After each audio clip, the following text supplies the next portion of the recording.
Yeah. Marvin is 10 years old, and his father is taking him through the different levels of the colony outside.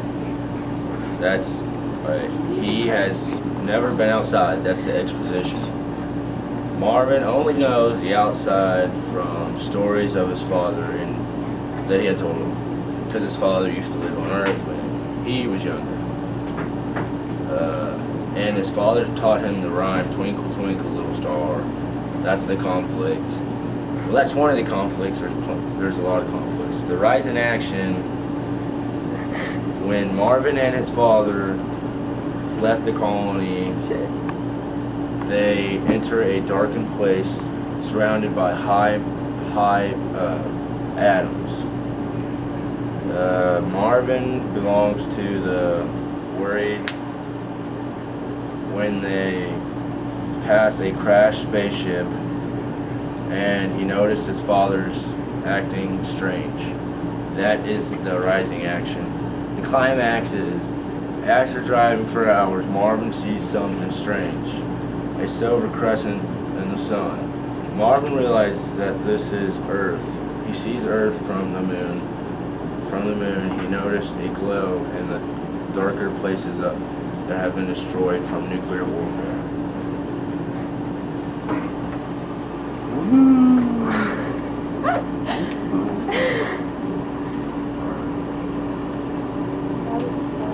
Sadie, it's your turn. The following action of the story is when Marvin's father tells him the story of the days of despair that followed the war. When people of the colony realized that they were alone. Marvin realizes that the people of the colony brought their children there for a purpose, to show them that eventually, one day, after the nuclear fallout has decayed, they need to return to Earth. Because they can't go back here, because everything's destroyed. The resolution is, as they drive back to the colony, Marvin's sad because he knows he will never get to go back. He also understands his purpose, to have children, show them Earth, and eventually get the human race back home.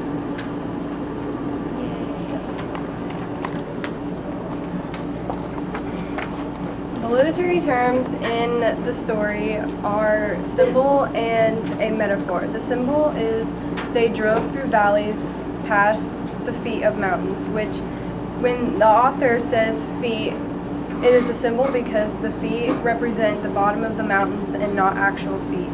The metaphor is the white islands of clouds. It's a metaphor because it's comparing white clouds to the islands.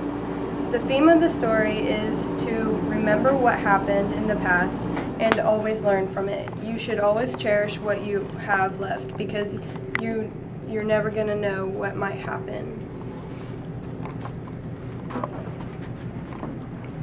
The mood of the story is saddened because the people of the colony can no longer live on Earth because of the nuclear warfare that happened. The tone of the story is sad, but retains a glimmer of hope. The conflict includes man versus self, man versus nature, and man versus man.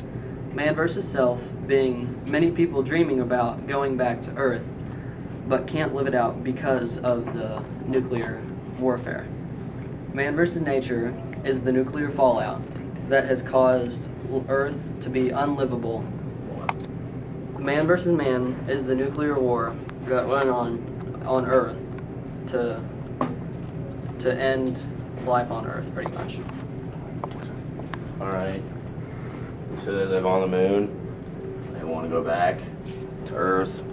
To live on Earth. But the Earth was nuked in all the places. So the Earth is unlivable. So they live in the moon now. And they all want to go back to the Earth because they like the Earth better. But they can't because there's holes everywhere. Because Earth was nuked. So it's not healthy anymore. And that's about it. Oh, the Earth used to be beautiful too. It's not beautiful anymore because it was nuked.